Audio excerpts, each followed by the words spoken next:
मेरा नाम अदिति है। मेरा संबंध मध्य प्रदेश के एक छोटे से गांव से है। या यूं कह लें कि गांव नहीं, एक छोटा सा कस्बा है।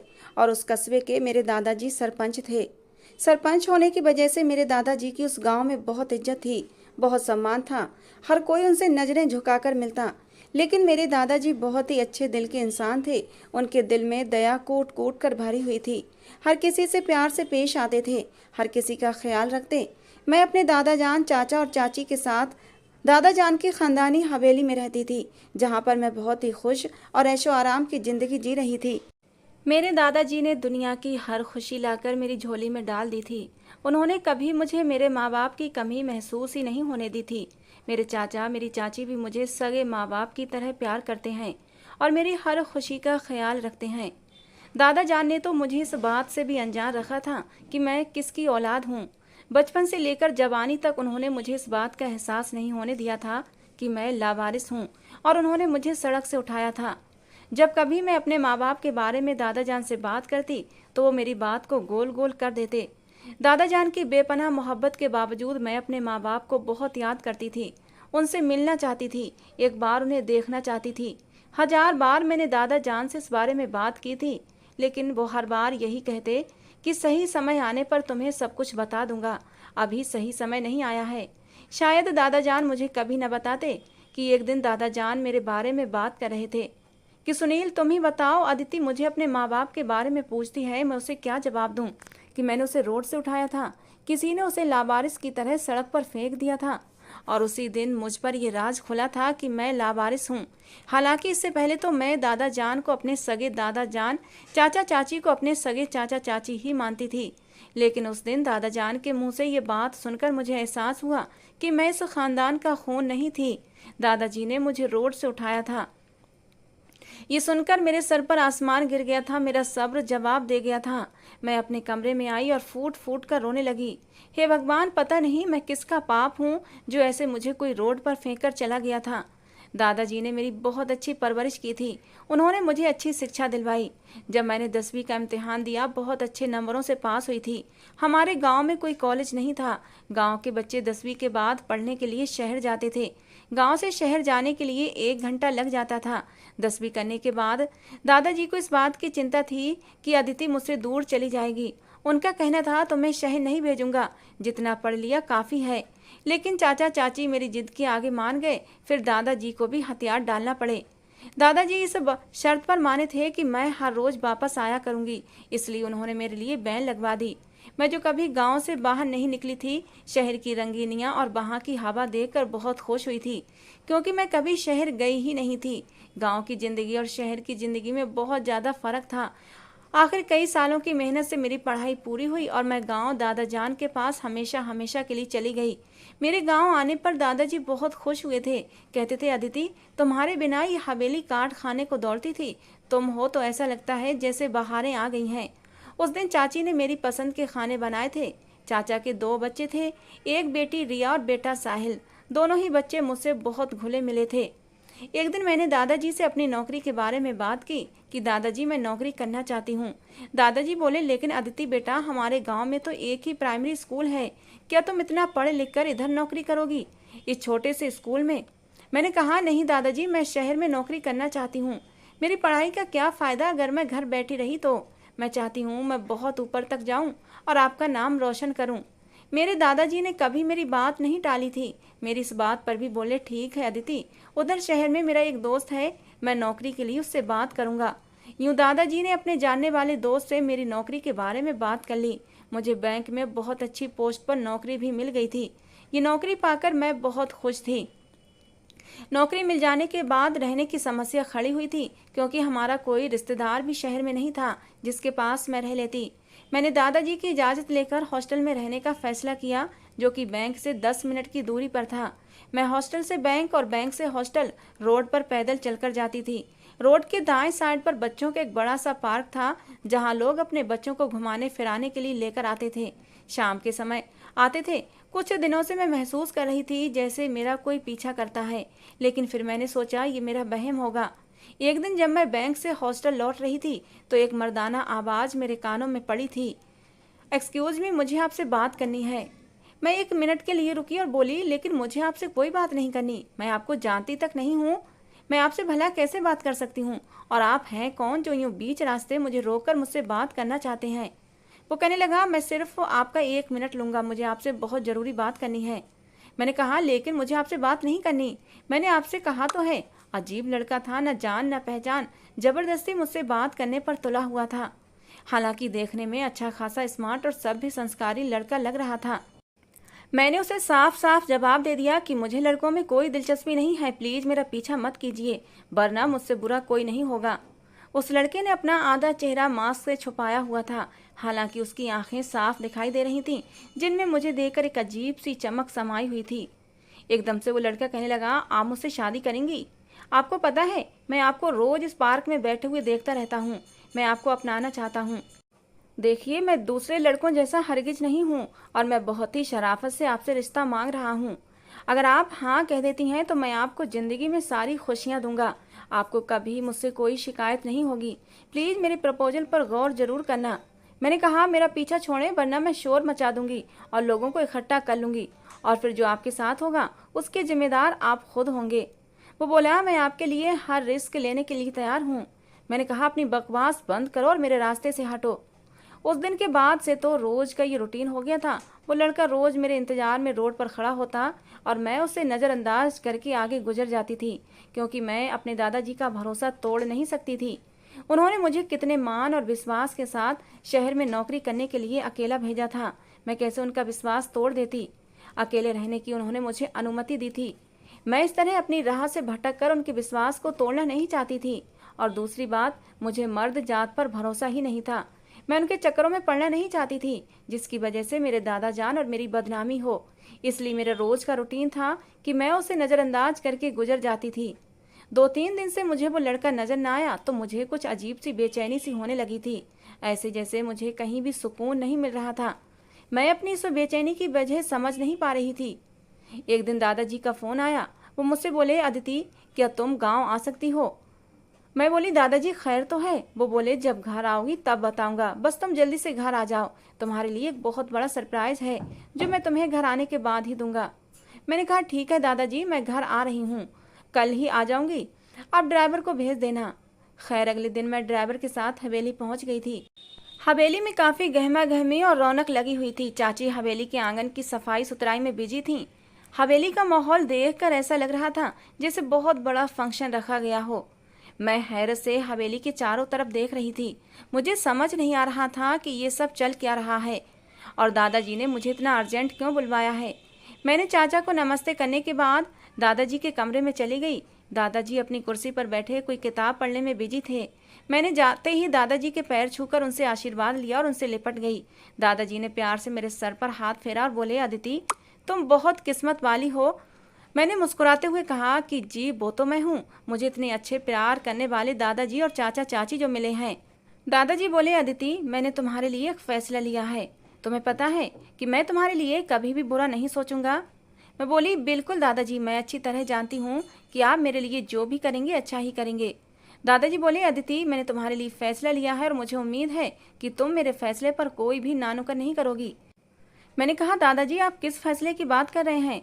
वो कहने लगे, अदिति, तुम्हारे लिए एक बहुत ही अच्छे घर से रिश्ता आया है, लड़का भी बहुत ही खूबसूरत है और लोग भी बहुत अच्छे हैं, मुझे पसंद आए हैं।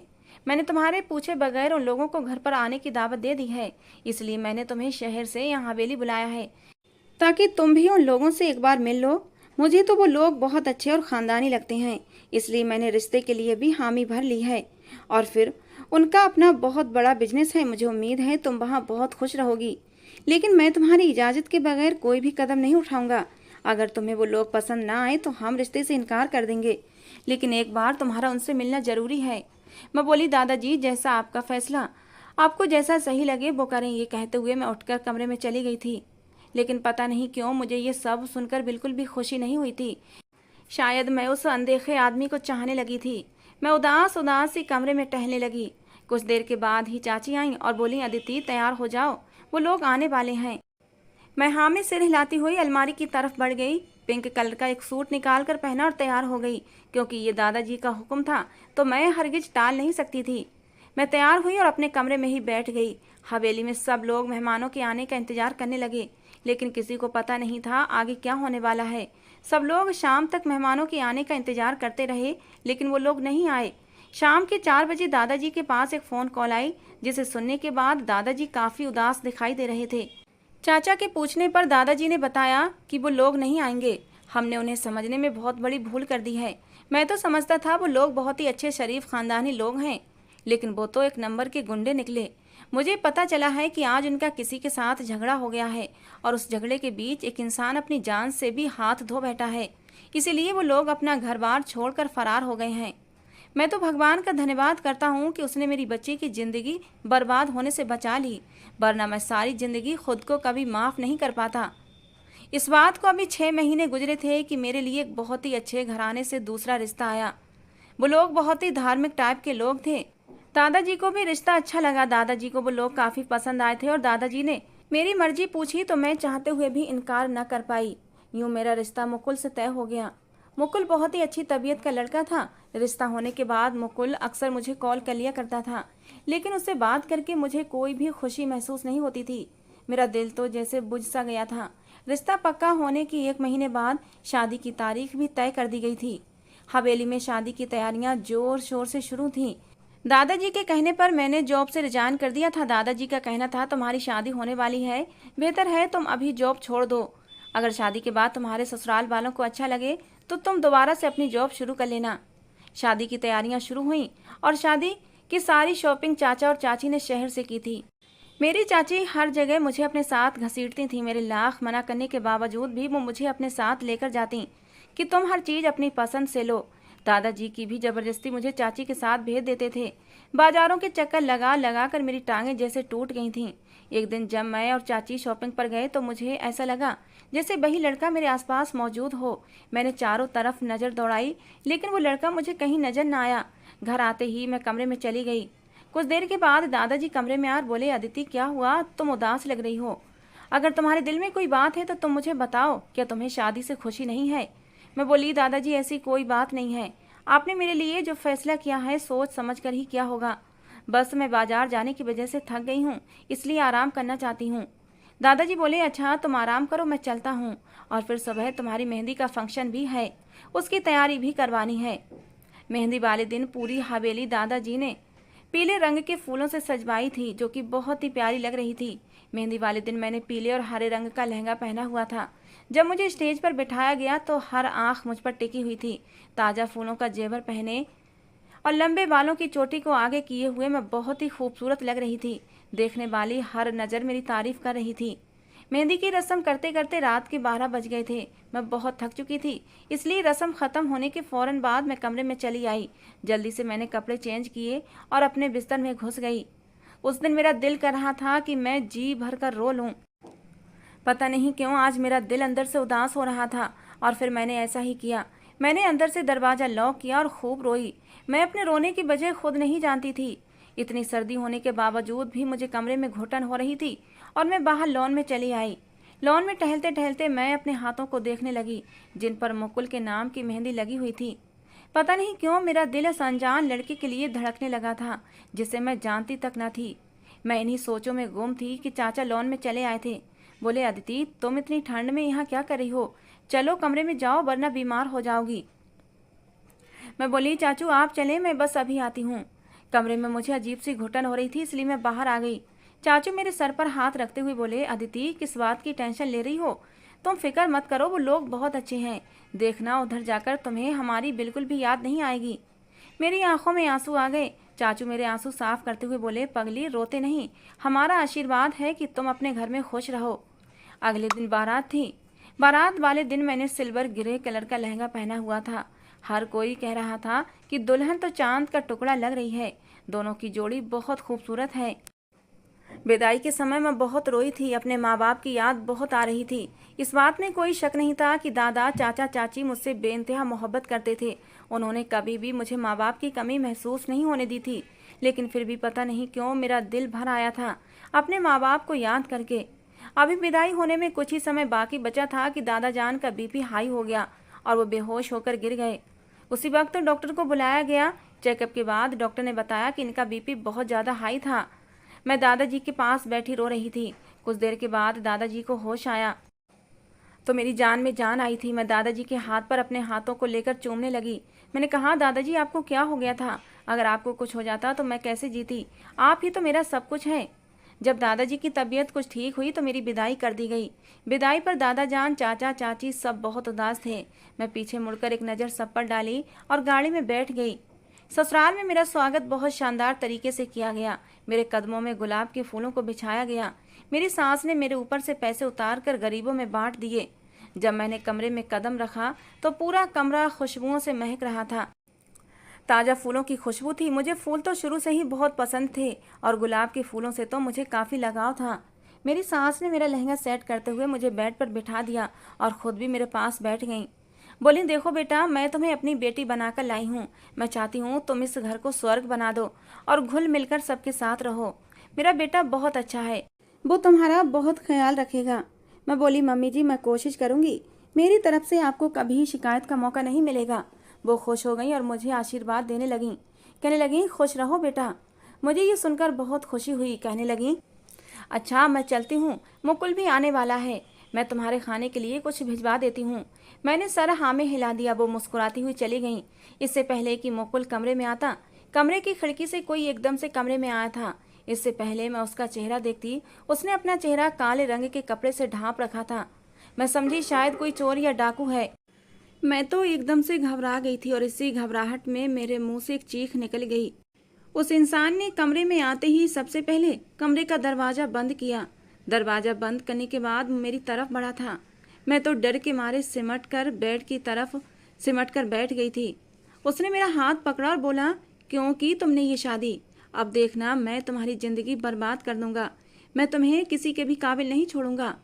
वो इस कदर तेजी से बोल रहा था कि आवाज़ कमरे से बाहर जा रही थी। बाहर से मुकुल बार बार दरवाज़ा खटखटा रहा था। मैंने उस इंसान के आगे हाथ जोड़ दिए कि भगवान के लिए मुझे छोड़ दो। मैं नहीं जानती तुम कौन हो और क्यों मेरी ज़िंदगी बर्बाद करना चाहते हो। आखिर मैंने तुम्हारा क्या बिगाड़ा है? मैंने तो कभी भी किसी का बुरा नहीं चाहा। लेकिन वो आगे से दहाड़ कर बोला, तुमने मेरे साथ गलत किया है और इसका बदला मैं तुमसे ज़रूर लेकर रहूँगा। वो मेरे हाथों को पकड़कर इतनी ज़ोर से दबा रहा था कि दर्द से मेरी चीखें निकल रही थीं।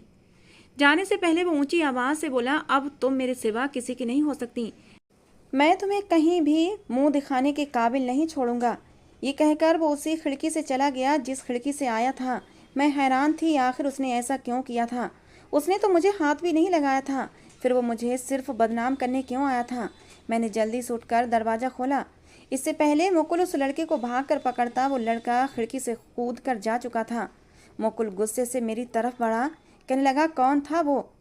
मैं बोली, मैं नहीं जानती मुकुल। लेकिन मुकुल ने जोरदार थप्पड़ मेरे मुंह पर मार दिया। कहने लगा, अगर तुम उसे नहीं जानती तो वो तुमसे मिलने क्यों आया था? तुम जैसी बद किरदार लड़की मैंने अपनी ज़िंदगी में नहीं देखी। अगर वो तुम्हें पसंद था तो तुमने मुझसे शादी क्यों की? उसी से कर लेती।